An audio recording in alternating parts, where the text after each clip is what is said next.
मैं अपने घर में बिल्कुल अकेले रहती थी। मैं बहुत हुसैन थी।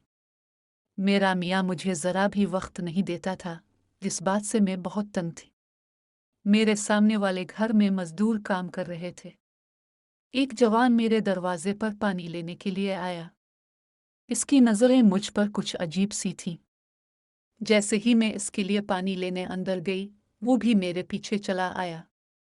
और उस वक्त मेरी जान निकल गई जब उसने मेरे अकेलेपन का फ़ायदा उठाया।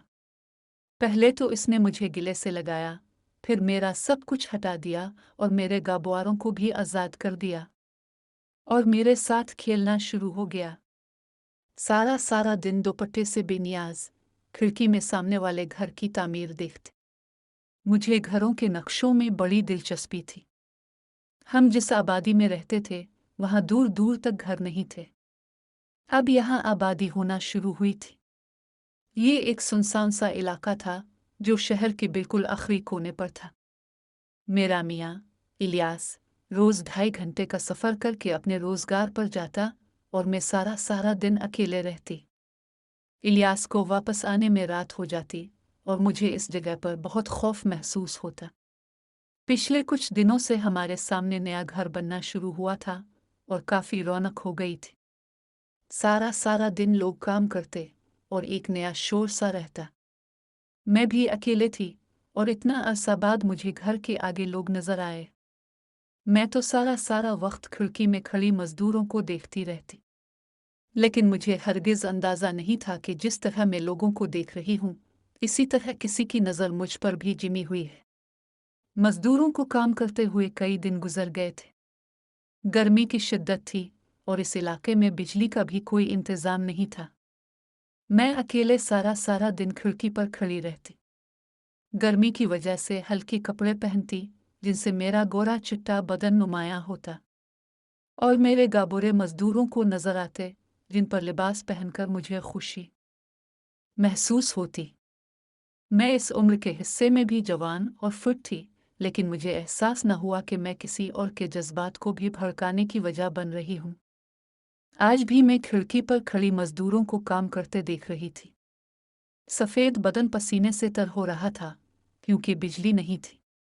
इतने में एक जवान ने अचानक मेरे घर का रुख किया और दरवाज़ा खटखटाने लगा। मैं जैसे ही दरवाजे पर गई, तो इसने मेरे हाथ में पानी की खाली बोतल दी और कहने लगा, गर्मी बहुत है, मुझे ठंडा पानी चाहिए। मैं हैरान थी कि मजदूरों के लिए तो कूलर लगे होते हैं, तो क्या उन्हें ठंडा पानी नहीं मिलता? मैंने दरवाज़ा हल्का बंद करके ठंडा पानी लेने के लिए बावर्ची खाने में चली गई। मेरा कूलर वहीं था। रोज सुबह एक रिक्शा वाला आकर बर्फ दे जाता था। मैंने अभी बोतल भरनी शुरू ही की थी कि मुझे ऐसा लगा जैसे मेरे पीछे कोई खड़ा है। और जब मैं मुड़ी, तो मेरे होश उड़ गए, क्योंकि मेरे पीछे वही जवान खड़ा था और मेरी तरफ देख रहा था। मेरा पीछा भी उसे बहुत पसंद आ रहा था। पानी लेने वाले को अपने अंदर देखकर मेरे पसीने छूट गए। वैसे ही गर्मी की शिद्दत बहुत थी। शलवार के ऊपर टी शर्ट पहने वो हरे बालों वाला जवान मुझे बहुत नाकाबिले बर्दाश्त लगने लगा था, क्योंकि मैं अकेले थी। उसने बेपनाह नजरें मेरे वजूद पर जिमी हुई थी और मैं घबराहट का शिकार हो गई थी। मैंने कपकपाती आवाज में पूछा, तुम अंदर क्यों आए हो? मेरी बात सुनकर उसके चेहरे पर अजीब सी मुस्कुराहट आ गई और वो कहने लगा, गर्मी बहुत है, प्यास बर्दाश्त नहीं हो रही थी, इसलिए प्यास बुझाने अंदर चला आया हूँ। इसकी नज़रों में छपी हुई हवस ने मुझे बहुत कुछ समझा दिया। मुझे एहसास हो गया था कि मैंने बहुत बड़ी गलती कर दी है। मैंने इसकी तरफ पानी की बोतल बढ़ाई और कहा कि वो अभी और इसी वक्त बाहर चला जाए। उसने मेरा हाथ पकड़ते हुए अपनी उंगलियां मेरी उंगलियों में डाल दे। मेरी जान निकल गई।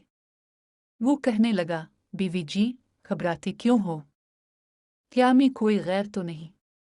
पहले इतना अरसा तो मुझे देख रही हो, और मैं भी रोज तुम्हें देखता हूँ।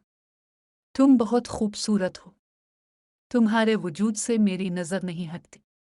इसकी नज़रें इस वक्त भी मेरे जिस्म पर जिमी हुई थी, क्योंकि मेरा जिस्म और सामने वाला हिस्सा बहुत नुमाया था। मेरा लिबास इतना तंग था कि कमर का हर बिल नजर आ सकता था। इसकी निगाहें पूरे जिस्म का चक्कर लगा रही थी और मैं परेशान सी खड़ी थी। उसने मेरे सामने खड़े खड़े ही ठंडा पानी पी लिया और फिर एक सर्द आह भरते हुए एकाएक मेरी तरफ बढ़ा। मैं जल्दी से 2 कदम पीछे हटी, लेकिन बावर्ची खाने की दीवार आ गई। वो आहिस्ता आहिस्ता चलता हुआ मेरे बहुत करीब आ गया और मेरी सांसों में सांस डालते हुए कहने लगा, वो रोज तुम्हें देखता है और तुम उसके दिल पर बिजलियां गिराती हो। वो कह रहा था कि मुझे देखकर उसे अजीब सी बेचैनी होती है और जज्बात का तूफान उसके अंदर उमड़ आया है। वो कह रहा था कि अब इसके लिए अपने आप को रोकना नामुमकिन हो चुका है। मैं उसके सामने पसीने से शराबूर हो गई थी। जिस अंदाज में वो मेरी तारीफ कर रहा था, मैं सारी जिंदगी ऐसे अल्फाज सुनने के लिए तरसती रही थी। लेकिन मेरे मियाँ इलियास ने कभी मेरी कोई तारीफ नहीं की थी। मैं एक बांझ औरत थी जो बच्चा न होने की वजह से अपने मियाँ के दिल से उतर चुकी थी। और अपने मियाँ की तवज्जो पाने के लिए ही मैं ऐसी हरकत पर उतर आई थी कि मैंने तंग लिबास पहन लिया था और अपना जिस्म नुमायां करने लगी थी। मैं बस अपने मियाँ की तवज्जो और मोहब्बत चाहती थी, लेकिन यह सब करने का भी कोई फ़ायदा नहीं हुआ था। बल्कि मेरे मियाँ ने